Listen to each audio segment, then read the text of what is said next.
Congressional Democrats began their drive to force President Donald Trump from office this week, with a House vote on articles of impeachment expected as early as Wednesday.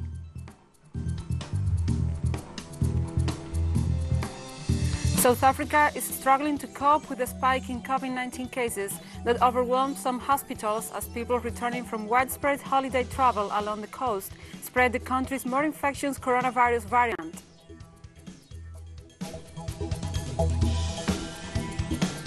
Heavy rain and snowfall caused flooding in parts of Kosovo, forcing families to evacuate in certain areas.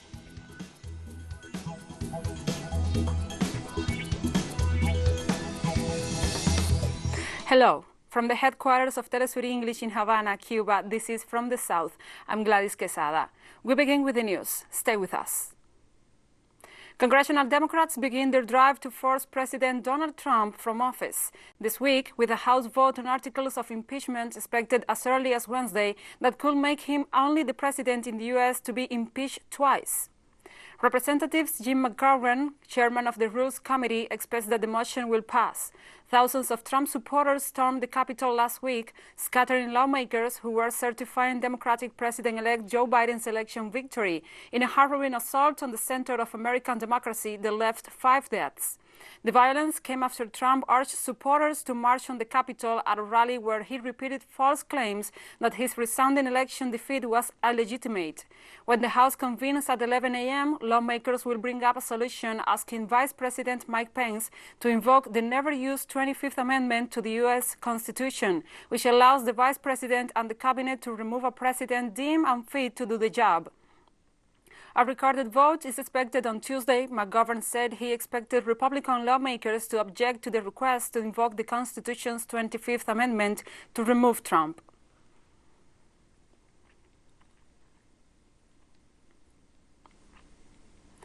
In the U.S., the House Speaker Nancy Pelosi delivered the ultimatum in a letter to colleagues on Sunday night that described the president as an urgent threat to the nation. On Monday, the House will move forward with a non-binding resolution that calls on Pence to invoke the 25th Amendment and strip Trump of his presidential authority. If the measure fails to receive unanimous support, the House will vote on the resolution on Tuesday. According to Pelosi, Pence will have 24 hours to respond. She explained that the resolution called on Pence to convene and mobilize the cabinet to activate the 25th Amendment to declare the president incapable of executing the duties of his office. If the motion proceeds, Pence will act as president until January the 20th, when it is expected that Biden takes in as the president of the United States.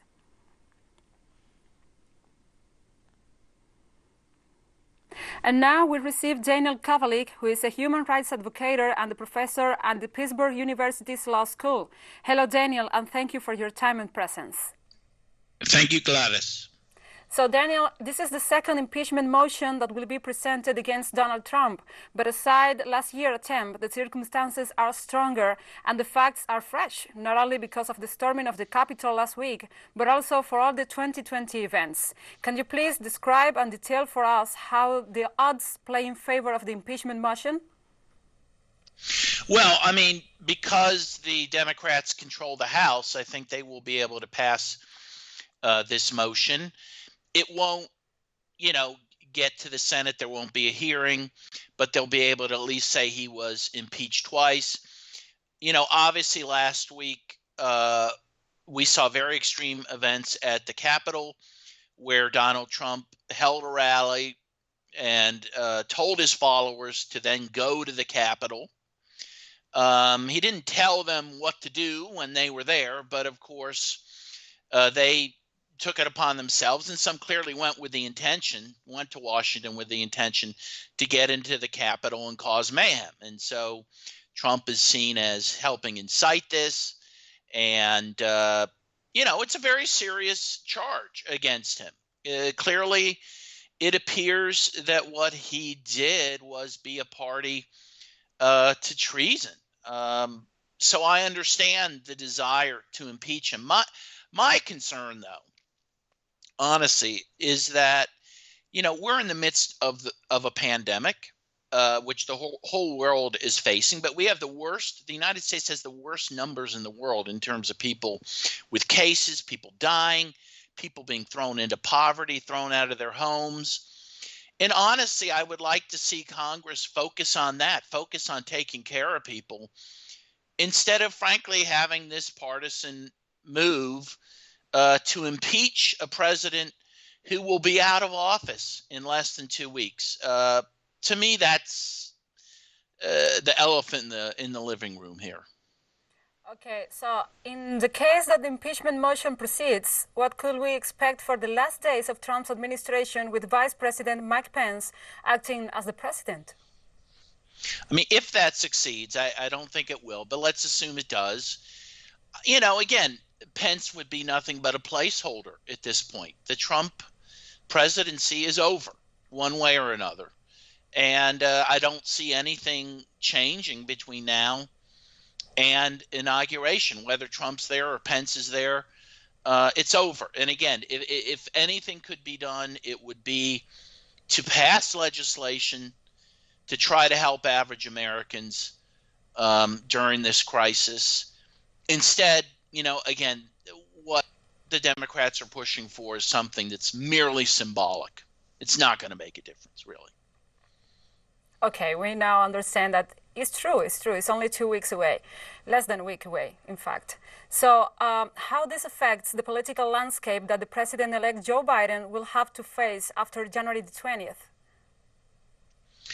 Well, look, I think he is certainly taking over a House divided. The U.S. is very polarized right now.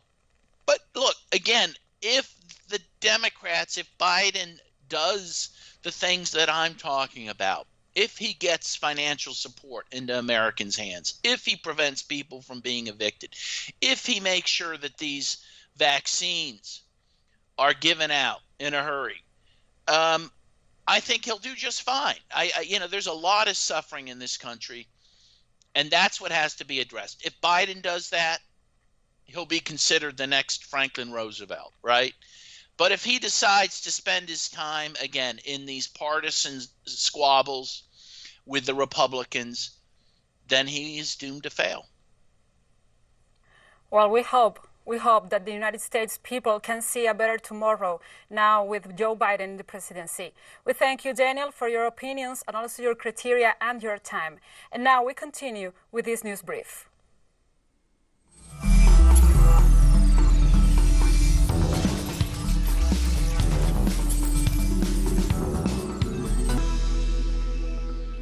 Welcome back. South Africa is struggling to cope with the spike in COVID-19 cases that overwhelmed some hospitals as people returning from widespread holiday travel along the coast spread the country's more infectious coronavirus variant. Gauteng province, the country's most populous region, which includes the cities of Johannesburg and Pretoria, is the most affected by this new variant. Authorities said it is already seeing a spike in new infections after people travel to coastal areas where the novel strain is dominant. The director of the Africa Health Research Institute, Professor Wilson Honeycomb, said it's expected that Gauteng province will be hit hard and soon by the new infection wave. The Stephen Biko hospitals in the Pretoria area has already reached capacity and is putting COVID-19 patients into a field hospital outside the main building.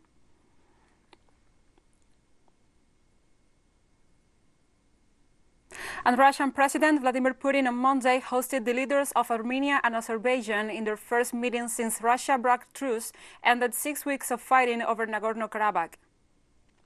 As he sat down for talks in the Kremlin with Azerbaijan's President Ilham Aliyev and Armenian Prime Minister Nikol Pashinyan, Putin said that the peace agreement has been successfully implemented, laying the foundation for a fair settlement of the Nagorno-Karabakh conflict. He noted that senior officials from Armenia, Azerbaijan and Russia will now discuss further moves to restore traffic links in the region after decades of long conflict. The November 10th peace deal brought an end to 44 days of hostilities in which the Azerbaijani army routed Armenian forces and reclaimed control over large parts of Nagorno-Karabakh and also the surrounding areas. Today we can say with satisfaction that trilateral agreements have been consecutively implemented. We are convinced that it forms necessary conditions for long-term and full-scale settlement of the old conflict on the fair basis and in the interest of both for Armenian and Azerbaijani people. The situation in the region is calm. We have done much for the safe return of internally displaced people and refugees. More than 48,000 people have returned to Karabakh since November 14th. Russia has mediated exchange of prisoners of war and victims' bodies. I think it's important today to lay down further steps for the main aspects of the settlement that were stipulated in the joint statement on November 9th last year, and main questions that concern activities of Russian peacekeepers contingent, precision of demarcation lines, settling of humanitarian issues, and protection of cultural heritage sites. Temperature checks and mandatory masks are on the agenda as Libyans vote in municipal council elections in the west of the country, in what is being seen as a test ahead of December's general election. We are following strict protocols for the municipal council elections, according to the World Health Organization's requirements. We have contacted international institutions, including the French Embassy, which provided us with the right equipment to help combat coronavirus. And Ethiopian refugees who fled conflict in the Tigray region have finally settled at a new camp in Sudan. The settlement was established by the United Nations High Commission for Refugees at the Tenedba camp in Mufasa, located in the east of the country. The UN Refugee Agency said it is still receiving new migrants as the Sudanese government has kept its borders open to allow free movement for asylum seekers. We arrived here yesterday, after 2 months of displacement. We found the situation better here. Since we arrived, we found that cooked food and we ate. We stood in line for a quarter of an hour only, and we received our tent and settled in. The people who arrived before us have received everything: lights, solar panels, and donations. Mosques and schools in the Gaza Strip have reopened following sanitary measures. Palestinian youth have returned to school while Muslim worshippers pray at the mosque in Gaza City after a decision by the Strip's Hamas Islamist rulers to allow prayer in mosques from Sunday to Thursday. Precautionary measures were put in place, with worshippers having to wear face masks, bring their own prayer mats, and maintain social distancing. However, Hamas Interior Minister have said that mosques will remain closed on Fridays and on Saturdays, when a full lockdown across the Palestinian enclave will remain in place. After more than a month of closing the mosques due to the coronavirus pandemic, it was decided today to reopen them. We also took some sanitary measures, including wearing the protective mask, not shaking hands, and keeping a social distance of not less than 2 meters between each worshippers. Bahrain will open its airspace to Qatar as of January 11th, the Civil Aviation Affairs Authority said on Sunday.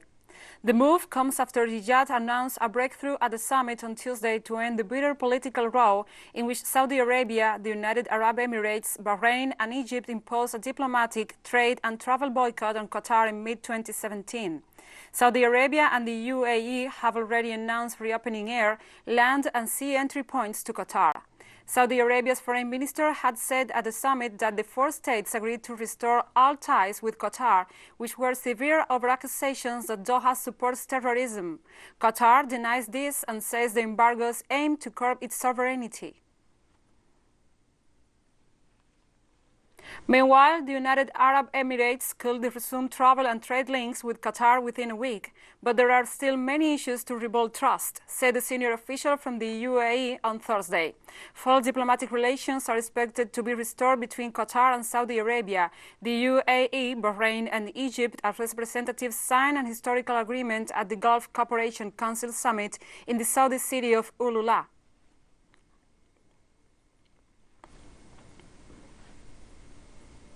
And hospitals' numbers are continuing to rise nationwide, with the head of the HSE urging people to follow restrictions to stop the surge. The news comes as case figures soar again, with 6,888 being recorded on Sunday. The British-run region has struggled with persistently high coronavirus infection rates, despite being in and out of some form of lockdown since October. Cases soared to by far their highest level since the pandemic began after the Christmas holidays.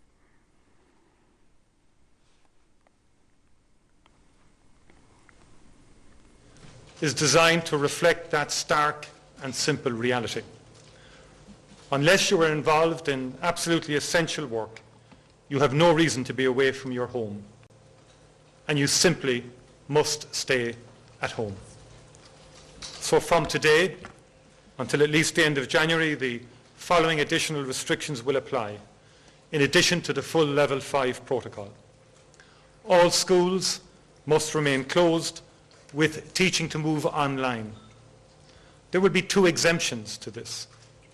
Special education should remain open with protections in place, and Leaving Cert students should continue to attend school for 3 days a week from January the 11th. And thousands of people in England aged 80 and older have received invitations to get their coronavirus vaccine, officials said on Sunday as Britain ramps up its national vaccination program. More than 600,000 invitations are due to arrive at doorsteps across England this week, asking people to sign up for jobs at new mass vaccination centres which have been set up across the country. The 7 new large-scale immunisation centres join around 1,000 other sites at hospitals, general practitioners' clinics and some pharmacies. The government says so far more than 1.2 million people have been given a first dose of the vaccine, and officials plan to vaccinate around 15 million people by the middle of February. You know, vitally important. It's the way that we're hopefully be able to get through the different numbers. So, as I've already said, the GP surgeries and the acute hubs have already started this fantastic work. But really to be able to get through the numbers and really start going through those different cohorts and getting as many people as vaccinated as possible, we need more and more sites and really be able to get that throughput. And we have more news coming up after a final short break, so stay with us.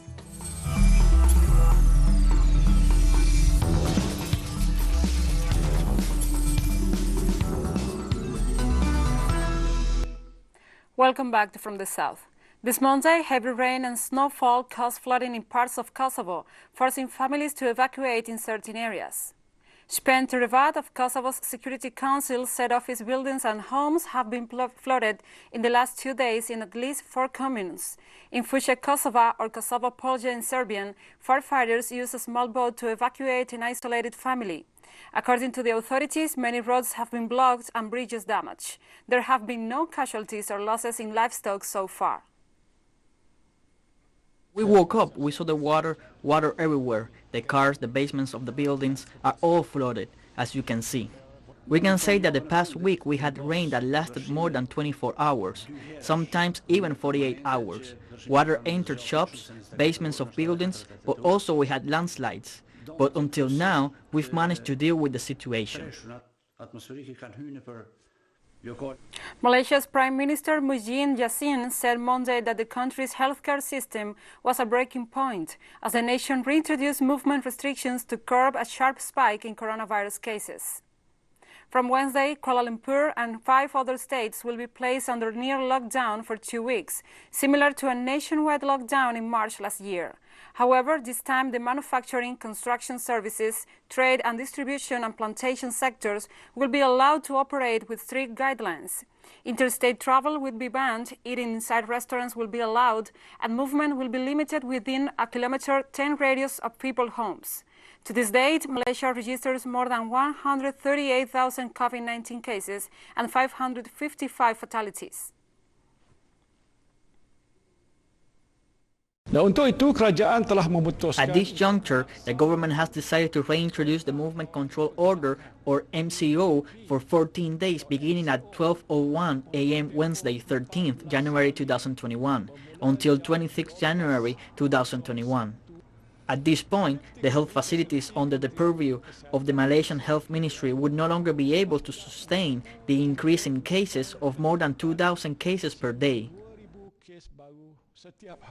Preliminary results in Kyrgyzstan's presidential election has seen Sadir Saparov win in a landslide.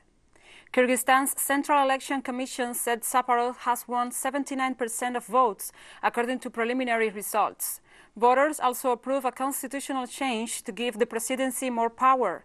The election followed the ousting of the previous president Surunbay Javankov in October, whose government was accused of rigging parliamentary elections. Saparov, who was imprisoned in 2017 on conviction for involvement in the kidnapping of a regional governor, spearheaded Javankov's removal from office.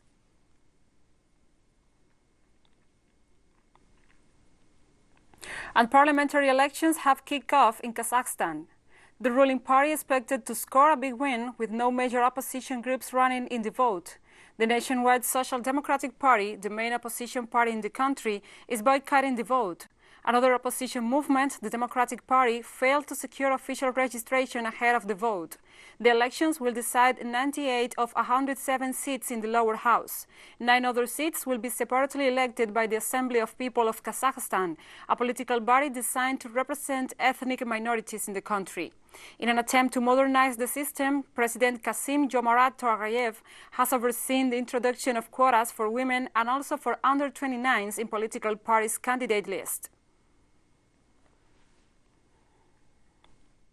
I think this election must become a step forward in the development of our democracy. Every election is a serious test of our civic maturity. I sincerely hope that there will be various parties in our parliament. The authorities have done everything necessary to hold a fair election. All candidates have been provided with equal opportunities.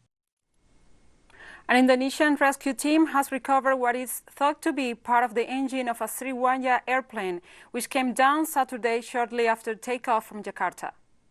Parts of the wreckage of the Boeing 737-500 were found at a depth of 23 meters in the Java Sea. It's still unclear what brought down the flight, which had 62 people on board, including 7 children and 3 babies. There was no sign of survivors. Fishermen in the area reported hearing an explosion around 2:30 p.m. Saturday. This is the second fatal plane crash to occur in the country's airspace in 2 years. In October 2018, 129 people were killed when a Lion Air Boeing 737 MAX jet crashed near the capital, Jakarta.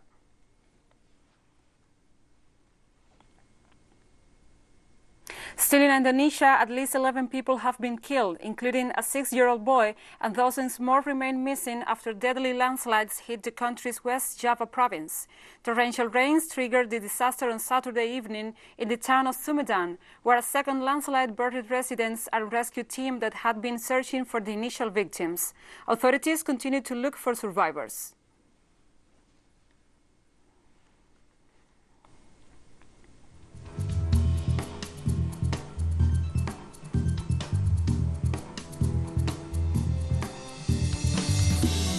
And we have come to the end of this news brief. But remember, you can find this and many other stories on our website at telesurenglish.net. And also, if you feel so inclined, please join us on social media, Facebook, Twitter, Instagram, and Telegram. For Telesur English, I'm Gladys Quesada. Thank you for watching.